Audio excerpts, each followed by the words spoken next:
this is your instructor Joy. Today we're going to talk about how to play in tune.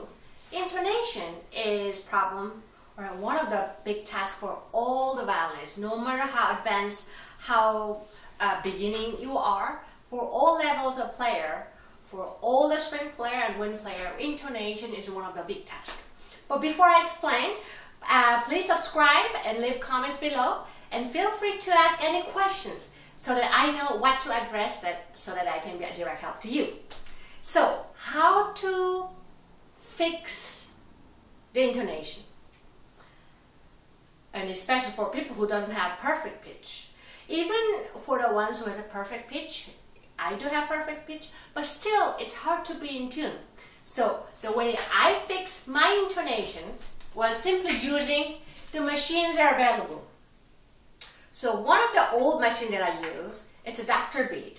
It's a very big metronome and all other functions.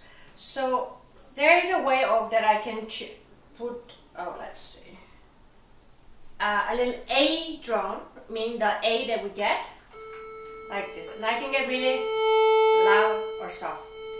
The way I do it, I leave this A drone on and then practice my part. So, I'll switch it for a second. You might have heard from the other video how to clean your intonation. Simply by ignoring all the rhythm, very softly slurring all the many notes as possible, and especially slur during the shifting or string crosses, so that you can clean those parts as well. And then alternating at the bow tip, also very soft, and both of them starting slow tempo, gradually getting faster to your performance tempo. So this is how you do to make sure that you're in tune. Use your A drum. I know at first time you might get a little irritated, but you will get used to it. This is a small price that you pay so that you can be consistently in tune.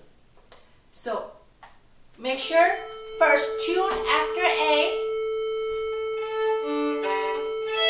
then you would do, let's say, like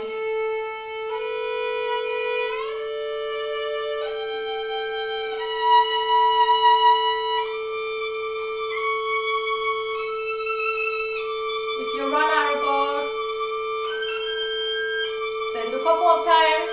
If it's too hard, again.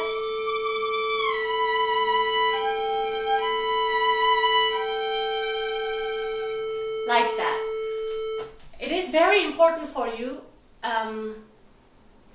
that you are be able to hear the A drone throughout the practicing.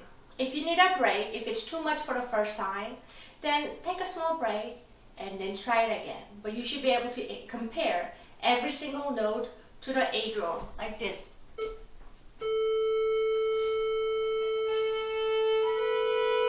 And then make sure that you're in tune.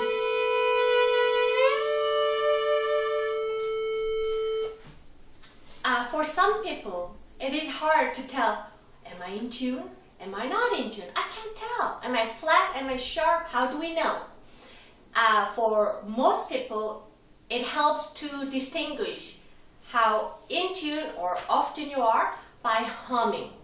You have to hum the note that you want to be in tune with, or whatever measure, in this case A drone, and then your own note. So let's say I want to make sure this D note is in tune.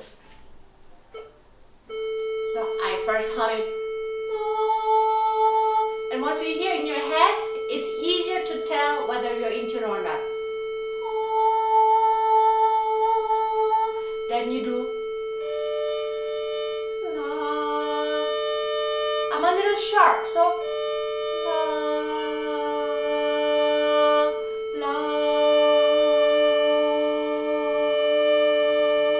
like that. So simply humming just a note that you want to be tuned with and the note that you're playing. It helps you to tell whether you're in tune or not because you hear in your head. Another thing that you have to be careful while practicing so that you're in tune, make sure you don't overly press your every fingertip, because simply some instructors tell you have to do like knocking, like this.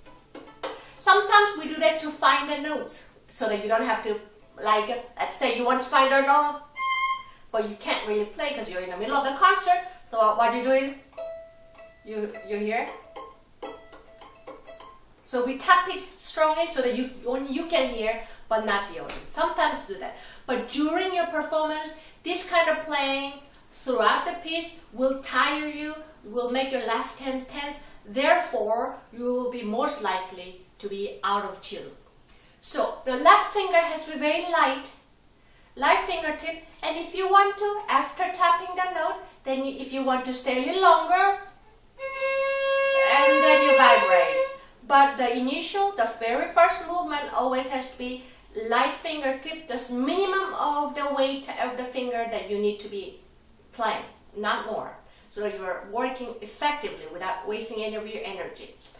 It is very important also, when you shift, your fingertip gets even lighter, so that your finger is still on the string, slide it up on the string.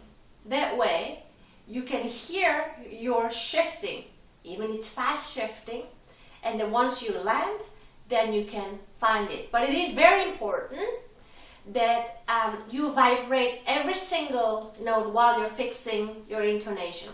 The reason being is, by vibrating, make your left hand vibrate,